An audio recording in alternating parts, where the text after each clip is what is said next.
Maurice Denis, Bernard Buffet, Albert Clouard, Étienne Bouillet et d'autres, nombreux sont ceux qui ont illuminé cette côte de la Bretagne Nord, laissant derrière leur peinture une trace indélébile de cette région, marquée pour l'éternité par des paysages d'une beauté hors du commun. Des peintres qui puisaient leur inspiration dans la richesse de ces décors cartes postales.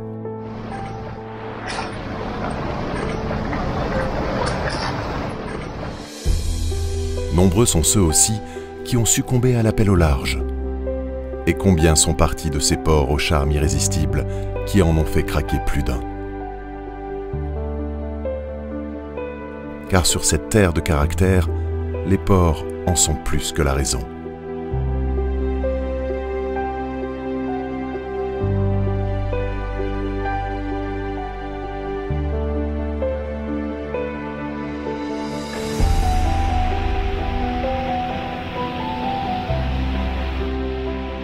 Monet, un des fondateurs de l'impressionnisme, captivé par cet environnement, écrivait « Quelle inspiration! Cet amoncellement de rochers terribles et cette mer invraisemblable de couleurs. »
Un spectacle permanent, grandiose, majestueux, aux couleurs éblouissantes. Les qualificatifs manquent pour décrire la rencontre passionnée des éléments et la vigoureuse beauté des courbes du rivage qui s'offrent à nous.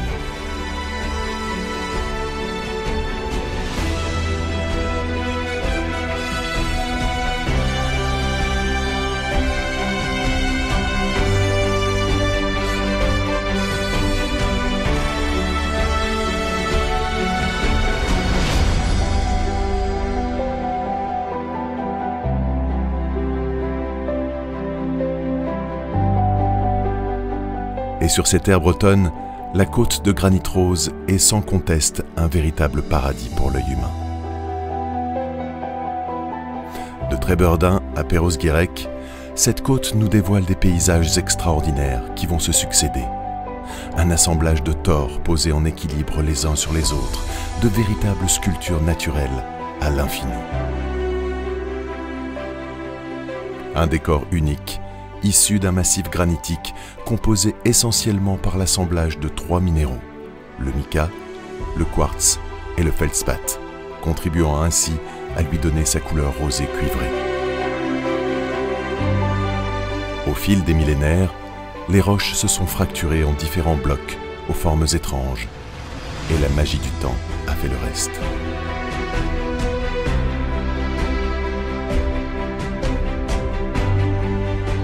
Derrière les landes de bruyère, un véritable chaos rocheux qui a fait depuis toujours la réputation de ce site.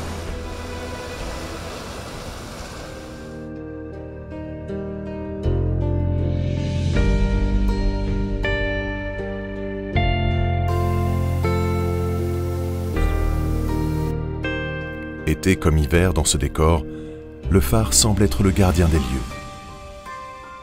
Un phare bien particulier. Nous sommes au pied du phare de Ploumanac'h qui s'appelle le Menru, pierre rouge en breton. C'est un phare qui a quelques particularités, avec notamment son aspect carré, puisqu'il a été construit sur le littoral, donc tous les phares qui sont sur le littoral sont carrés. Il a également été, par la volonté des architectes, construit avec des matériaux locaux en 1946. C'est du granit rose, des carrières de la Clarté qui sont juste à proximité. Et puis surtout, il a toujours son utilité, malgré tous les moyens modernes de navigation. Pour les navigateurs, il est vraiment utile parce que son feu rouge et blanc symbolise l'entrée dans le chenal de Ploumanac. Il faut avouer que c'est une zone un peu particulière en termes de navigation et il porte vraiment toute son utilité pour indiquer l'entrée aux navigateurs qui croisent au large de Ploumanac.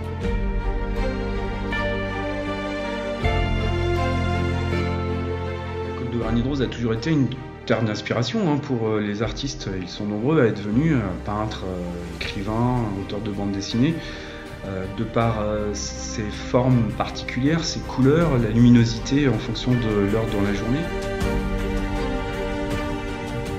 Des rochers qui ont bercé l'imagination de plus d'un. Des mises en scène permanentes pour les plus grands rêveurs. Au gré des marées et des vents, la nature a façonné un littoral inoubliable.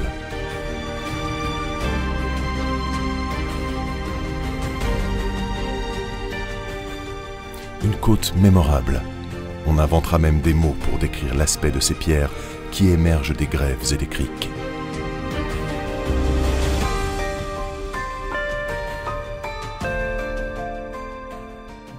Les couleurs de l'eau donnent l'impression d'être à l'autre bout du monde, hors du temps par moments, en déconnexion totale avec l'instant présent. Cette région abonde de points de vue grandioses et pour certains, uniques. Une côte fascinante, étrange même. Quand on peut admirer Castelmeur, cette maison photogénique bloquée entre deux blocs de granit, tournant le dos à la mer pour se protéger des vents violents.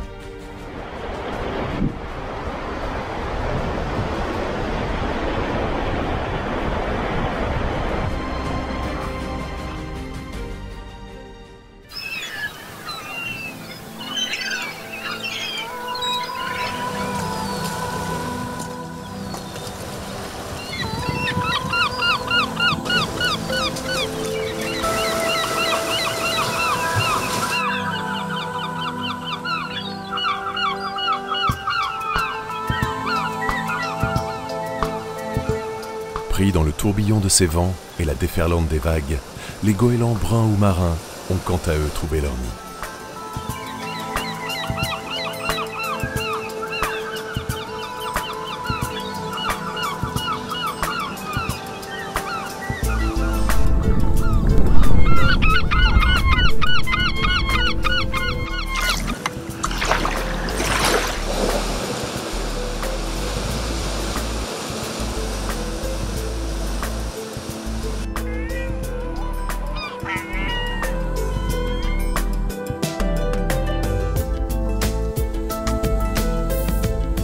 Les Terre-Neuva, ces aventuriers de la mer et de l'océan, qui n'hésitaient pas à braver brumes et tempêtes pendant des mois, ont laissé les morues se régénérer.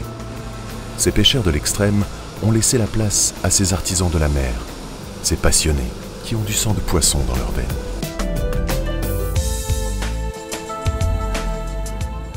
La mer. Les marins en ont fait leur terrain de jeu.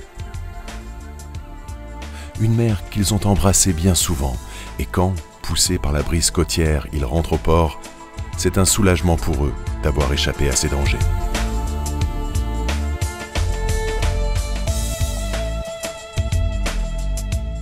Et ce, pour le plus grand bonheur des goélands et de leur sérénade.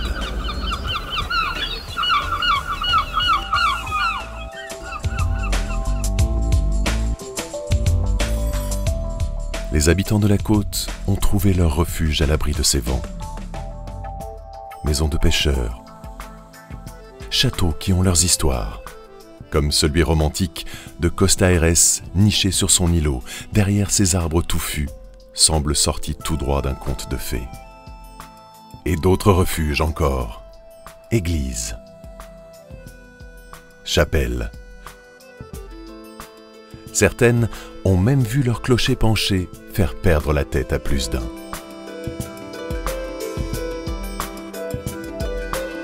Certains sont même accompagnés de légendes, comme pour l'oratoire de Saint-Guirec, qui trône sur la plage de Ploumanac. Il reçoit encore la visite de jeunes filles qui n'hésitent pas, pour avoir l'assurance de se marier dans l'année, de piquer le nez du saint.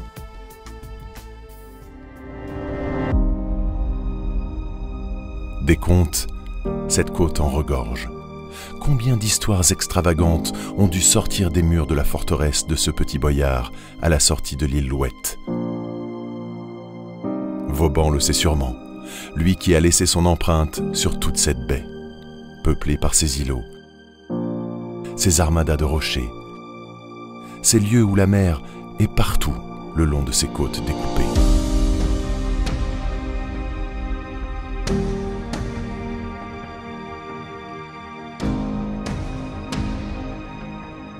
Côté plage ou côté port, elle est là, vibrant au rythme des marées. Entre les flux et les reflux, ces eaux qui font la vague, mettant en lumière des merveilles en rejoignant ces terres mythiques. Certaines d'entre elles, chargées de mystères, imposent leur masse. Ces enclos paroissiaux, domaines sacrés structurés autour de leur église et de leurs annexes, véritables chefs-d'œuvre taillés dans le granit. Ces trésors d'architecture nous font parcourir des siècles d'art religieux, de rivalité ostentatoire, signe de prospérité et fierté de tout un peuple et de ses profondes origines celtes. De quoi s'esbaudir devant de tels monuments?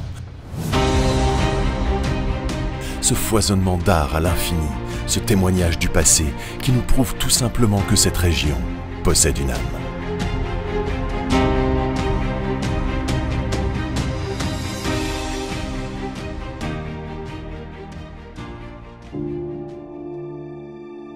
Alors, dans cet environnement démesuré, les invitations au voyage sont permanentes. Ces joyaux ont attiré l'attention des plus grands explorateurs et ces sites sauvages et époustouflants se découvrent intensément, avec curiosité et même stupéfaction, lorsque le voyageur égaré pourrait se retrouver devant le diable à l'entrée du gouffre. Un lieu insolite, incontournable. Des rochers expressifs qu'on peut même saluer, comme celui emblématique sur le castel de Tréberdin. Sur le castel, où vous pouvez découvrir le père Tréberdin. Alors le père Tréberdin, c'est pas les hommes qui l'ont façonné, c'est le temps, l'érosion. Et ça nous donne ce colosse avec ses sourcils audacieux qui surplombe la plage de Tresmeur et l'île Millau.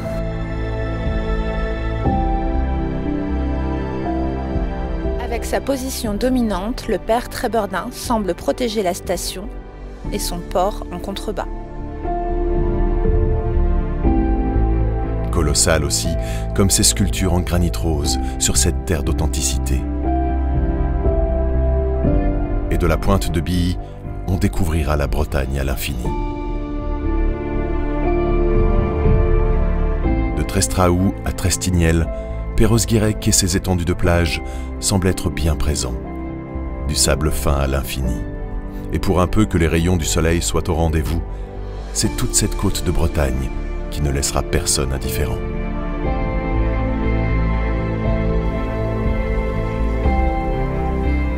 Sublime mosaïque d'émotions et de sensations d'harmonie et de mystère.